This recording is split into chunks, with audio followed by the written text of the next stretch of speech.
Ouais, c'est ça, ça fait vraiment Bonjour! Mario Kart.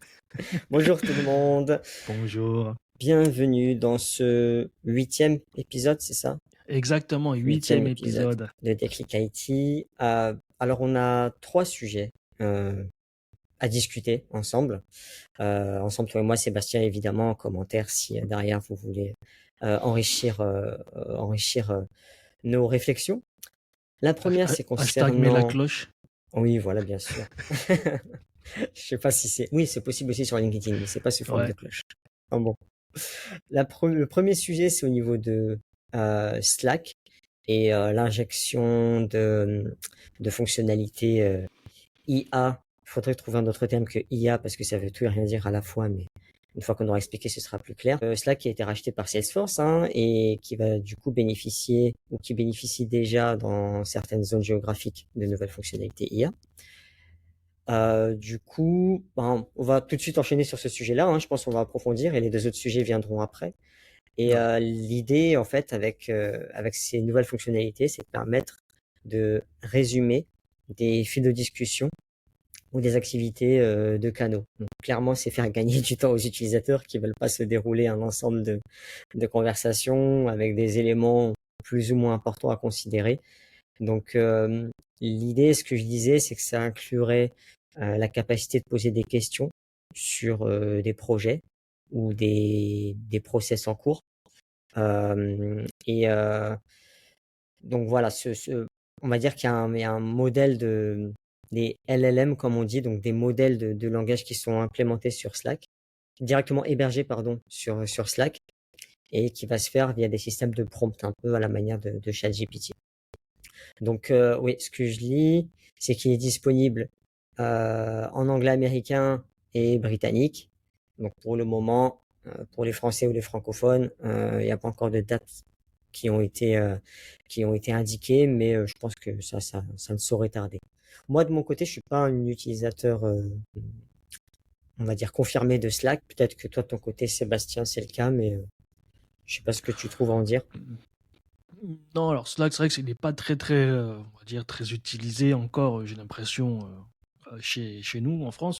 Moi, je l'utilise pour des projets à côté, mais c'est juste parce que, il faut dire ce qui est, ça fait partie de l'écosystème Salesforce. Donc, j'ai une tendance à aller assez facilement vers ces outils-là. Mais au final, ça reste un produit de chat, hein. Tu peux faire les mêmes choses sur Teams ou voire même sur Discord.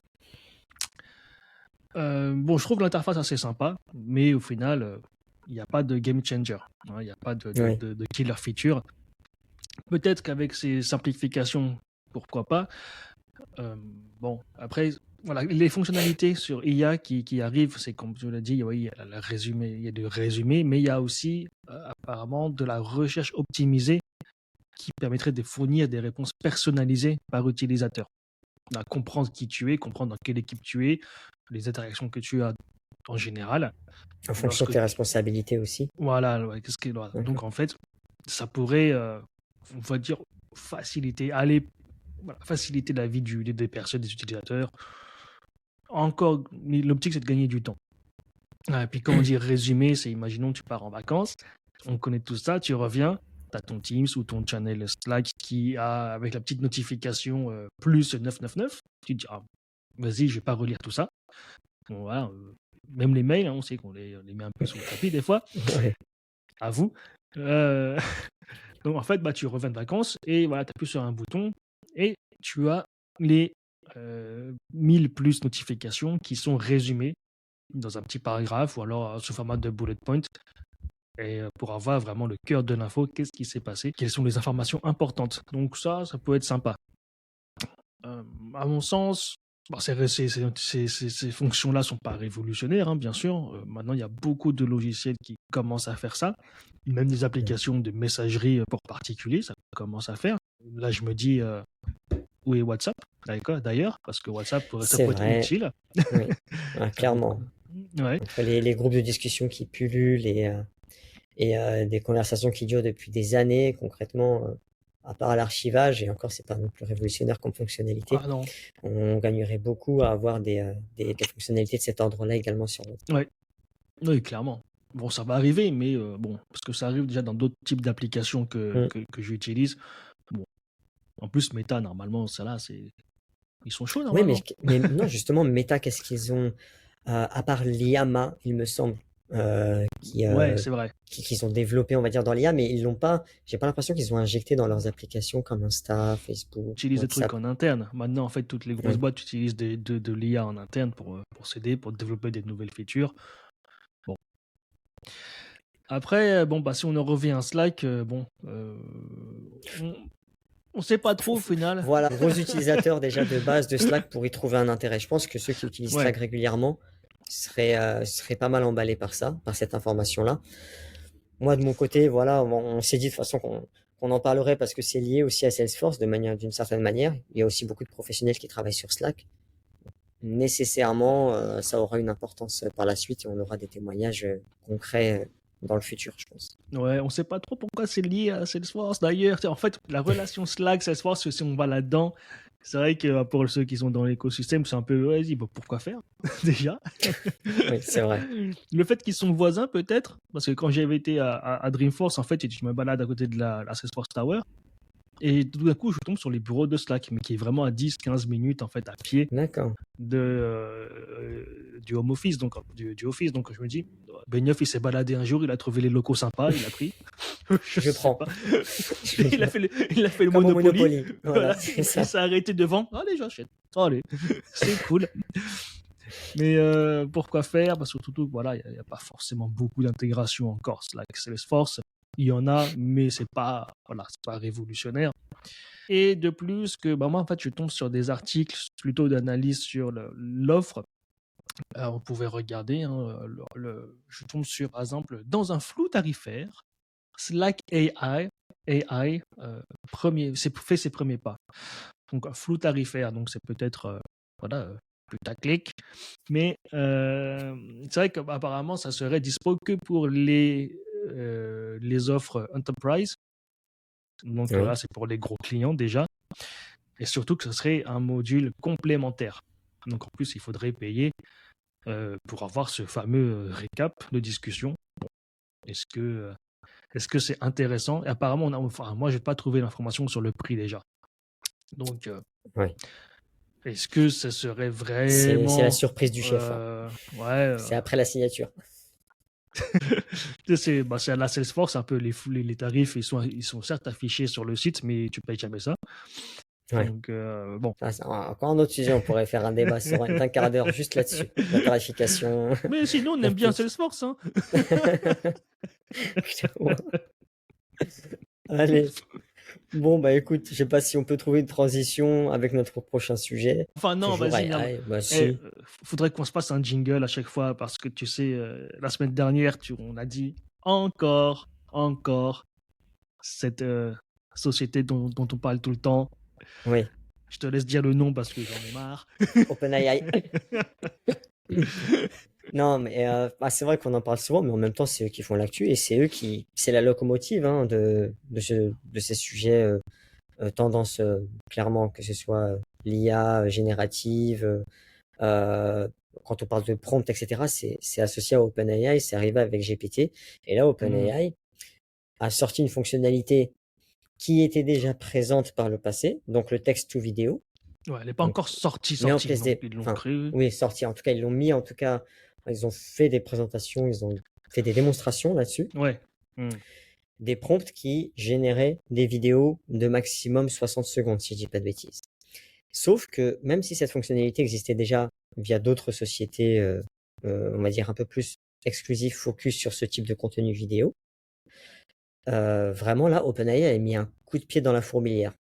Alors je me permets, je vais partager mon écran, hein, parce que c'est tombé hier soir. Vas-y, permets-toi, fais comme à la Je me maison. permets. Allez. Oh là là. Tac, tac, je vais mettre allez, tout l'écran. On est fou. Hop, hop, voilà. Alors, ça prend un petit peu plus de temps que prévu. Non, t'inquiète. Non, Voilà. ne meuble Je sais pas, on pas va si couper vous de toute voyez. façon. D'accord, ouais, vas-y. Voilà, ça va venir. C'est parti. Est-ce que vous voyez bien ma page actuellement? Non. Pourtant, j'ai bien mis partager tout l'écran. Attends. Sinon, je le fais. Hein. Ok. Bah écoute, je te laisse le relais, Bon, d'accord. Sébastien, si tu peux partager ton écran. Allons-y. Donc on a Voilà, en direct, donc sur le site OpenAI, on voit là, cette démonstration. Donc cette vidéo, on peut parler en même temps, bien elle aurait sûr. été générée par un prompt. Euh, Là, on peut voir, c'est vraiment très très réaliste. Encore une fois, moi, mon analyse, hein, c'est que comme tous les modèles en fait qui créent de la vidéo ou de la photo, ils sont pas bons sur les textes, hein, parce que bon, tu vas me dire c'est du japonais, on sait pas lire. Ouais, mais je te dis, je te dis. Ah, c'est un prompt en euh, japonais pour générer cette vidéo? alors non, je sais pas si c'est un prompt en japonais ou alors je pense que c'est plutôt un prompt en anglais qui Oui, oui. demandait une femme marchant dans les rues enneigées de Tokyo. Alors, tu vois, ils ont mis le prompt en bas. Il y a a stylish woman Mhm. walks down a Tokyo street filled with blablabla. Donc voilà, ils ont mis le prompt. Donc on voit, ça se voit qu'il y a des écritures fake, ça se voit, mélangées à des écritures réelles. Il y a Ah, par tu exemple parles ce d'écriture. panneau. Voilà, ce panneau Ah, bleu en d'accord, haut. Ce directement dans la panneau bleu. vidéo. Oui. Voilà, ouais, ce panneau bleu en haut. Bon, voilà, on voit que c'est fake. Par Oui, contre, on mais voit après, je veux que. dire, Oui, non, par- mais bien sûr, il y a toujours. Ah, c'est attends, quand même attends, impressionnant. Attends. Oui, Oui, mais non, il y a un petit truc qui oui, est mal écrit là, je trouve. oui, mais moi, ça m'a sauté aux yeux. C'est quoi ce panneau qui flotte dans l'air? Regarde, ce panneau. Bon, Encore là, alors. tu montres qu'une seule vidéo, mais il y en a d'autres qui sont époustouflantes, mais Ouais, au-delà de ce qu'on peut voir. C'est parce qu'il y a pas mal de sociétés qui se sont directement orientées là-dessus, sur ce type de contenu-là, et le résultat, il n'était pas forcément au rendez-vous. Il était même vraiment moche, à vrai dire. Et là, avec ouais. Sora, donc cette nouvelle fonctionnalité d'OpenAI, là, clairement, on se pose encore plus de questions sur l'avenir des réalisateurs, des compositeurs, des monteurs de vidéos, euh, des politiques également, parce que les contenus fake finalement seront de plus en plus difficiles à déceler avec des vidéos de ce réalisme-là. Je veux dire, là, ce qui manque concrètement, parce que c'est des vidéos sans son, il faut le préciser, ce qui manque, c'est lorsqu'on pourra intégrer des bruitages du son et de la voix dans ces vidéos, directement depuis un prompt. Ben là, si je puis me permettre, on va voir flou dans les années à venir. On ne Bon, si saura tu veux, pas distinguer le vrai du faux, quoi. je t'injecte le son si tu veux, là. Psh, oh, c'est beau. Oh. Ouais, Ouah. on peut faire du montage à partir de là. On peut faire du montage à partir de là. Il y en a beaucoup les monteurs vont Ouais. gagner du temps, je pense. Mais à un moment donné, je pense que dans quelques années, on sera nos propres réalisateurs de films, de séries, de documentaires, de que sais-je encore. Hmm. Et ça va être incroyable. Ça va être Ouais. incroyable.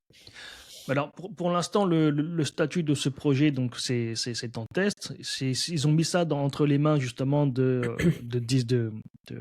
designers, enfin, de filmmakers, voilà, de créatifs, pour tester, pour jouer avec. Et ils ont aussi, bah, il y a la Red Team qui est chargée, justement, de contrôler un peu, de trouver les failles. Parce que pour l'instant, bah, comme tu l'as dit, leur focus, c'est justement contrôler tout ce qui va être deepfake et fausses informations. Ça va être Euh, délicat. donc, bon, voilà, par contre, ça c'est ultra réaliste. C'est Non, non, incroyable. mais il y a des vidéos qui arrivent encore aujourd'hui, encore très tôt dans la matinée, qui sont tombées, qui m'ont, qui m'ont bluffé. Ouais. Et clairement, ouais, enfin, c'est surtout, là, il y en a beaucoup notamment aux États-Unis, à l'approche des élections américaines, qui se disent, bah, il suffit d'une vidéo dans ce genre-là qui va, euh, on va dire, je sais pas, montrer Joe Biden tomber d'un escalier de nouveau, ou je sais pas moi, Donald Trump, je sais pas qui va survoler les airs de manière, enfin, je sais pas, ça peut être vraiment n'importe quoi finalement à travers ces prompts, sauf que ça sera d'un tel réalisme que ça va créer encore plus de confusion en termes de désinformation, en termes de ce qui est vrai ou non. Enfin, ça va être un autre Ouais. délire, une autre dimension, quoi. Oui. Ouais, ouais, ça. Et donc, bah, ma question, c'est est-ce que on aura le droit à ça directement dans GPT-5? Est-ce que GPT-5 sera tellement voilà, multimodal qui intégrera vraiment toutes ces fonctionnalités qui peuvent créer? Est-ce que parce qu'aujourd'hui, dans ChatGPT, tu peux créer maintenant des images directement dans la même conversation que tu as, une conversation textuelle, ce n'était pas le cas avant. Maintenant, Mhm. tout est réuni dans un seul endroit. Est-ce que ça sera pareil pour la vidéo dans le futur Ouais. proche? Voilà, tu discutes avec ton GPT, tu te crées une scène. Imaginons, toi, là, comme tu tu veux créer un documentaire, tu travailles le scénario avec ton GPT, donc crée-moi un scénario sur tel ou tel sujet. Crée-moi une affiche pour le cinéma, par exemple. Tac, dans la même conversation, tu as l'affiche qui apparaît. Et vas-y, crée-moi le trailer. Ouais, non, mais Directement, sans jamais bouger d'endroit, Mhm. sans avoir aucune connaissance technique. Est-ce qu'on va arriver à là? Oui, mais quand? Oui. Mais À quand? chaque fois, par rapport à ça, moi, on se disait ça arriverait dans 10-15 ans pour la génération de vidéos aussi qualitative. Finalement, Mhm. ça a pris même pas un an, quoi, par la Ouais. même société qui a un peu bouleversé le domaine. Donc, wait and see. Ouais, faut qu'on se prépare, c'est bientôt. Ouais, ouais. Ouais, bah écoute, moi je serais curieux de voir aussi comment OpenAI a alimenté son moteur en termes de contenu visuel, de contenu vidéo. Vu que là ils sont en procès contre le New York Times et le Washington Post par rapport déjà aux résultats générés via les prompts textuels. Là, au niveau des vidéos, je me demande s'ils risquent pas d'avoir des soucis judiciaires avec les plus grosses boîtes, les plus gros Ils sont en procès réalisateurs de cinéma. par rapport au résultat des prompts, ou alors comment justement ils l'ont Par nourri le rapport aux modèle? résultats, Ah ouais? apparemment, ressemblerait à des contenus d'articles qu'on peut retrouver dans le Washington Post ou le Ah New York d'accord, donc en Times. fait c'est la conséquence du fait que potentiellement ils ont Ils ont aspiré le alimenté contenu. voilà, ils ont pris leur modèle, d'accord, ils ont nourri leur modèle avec Ouais, les pages, d'accord. donc à voir. Bon, Faut voir ce que bah ça va écoute, donner. Moi, je pense qu'on a fait le tour. On avait un troisième sujet, mais je pense que ce sera pour la prochaine fois. non, non, balance, Tu on a penses? lancé 3 sujets, non mais juste une Ok, phrase, pour je ceux que t'en ça prie. intéresse. Moi d'accord. Bah écoute, c'est juste par rapport euh, on pressent quand même une forte adoption de l'Apple Pro Vision, ou Apple Vision Pro, inversement. Parce qu'en fait, Oui. on voit de plus en plus d'arrivées d'applications natives au casque, notamment la dernière en date, une des majeures annoncées, c'est TikTok. Donc, les personnes vont pouvoir vraiment se sentir dans la scène pour voir les gens qui dansent. Pour les Bon, détester encore plus. voilà. Bon, il n'y a pas que ça sur TikTok maintenant, bien sûr, c'est un gros cliché. Oui. Mais voilà, maintenant, on peut se sentir directement au cœur du contenu en restant assis sur le canapé. Tu n'as même plus besoin de tenir un truc. C'est une expérience, voilà, c'est une expérience en plus. Voilà, C'est ce qui va aussi potentiellement permettre de faire décoller les ventes de la Vision Pro. Non, moi je pense que le vrai décollage, c'est l'application Decathlon. Parce que c'est pas une vanne. Decathlon a Non, fait. je vois les potentiels qui peuvent, je vois les potentiels. Ouais. C'est pas une vanne. Decathlon a sorti une application native sur l'Apple Vision. Bon, voilà, ça va casser les ventes. Préparez-vous. Ok, bah, on verra ça. Du coup, on en parlera un peu plus longtemps. Mais c'est vrai que ça m'intéresse là, tu m'apprends quelque chose. Non, c'est. Donc en fait, on se rend compte que là, même le retail, ça va arriver, quoi. Améliorer, c'est un potentiel, améliorer l'expérience d'achat et non pas juste de divertissement. Donc Mhm. améliorer l'expérience client avec ça. Bon, on se prépare à ça aussi, hein, l'expérience Oui, bien sûr. virtuelle. Bah, il faut, hein, de toute façon, si on n'est pas prêt, on va se retrouver vite en arrière-plan à courir derrière le progrès. Donc, il court toujours, en fait. On court toujours vers ce Hashtag progrès. l'Europe. Ouais, c'est ça. Bon, on va finir ça sur ça, C'est sinon on va se ça. faire. Voilà. on va On encore va s'arrêter là, c'est digresser. mieux. Ouais, Bah, allez. merci à toi, Sébastien, encore une fois. Merci. Et Salut à à très tous. bientôt. Bye. À bientôt.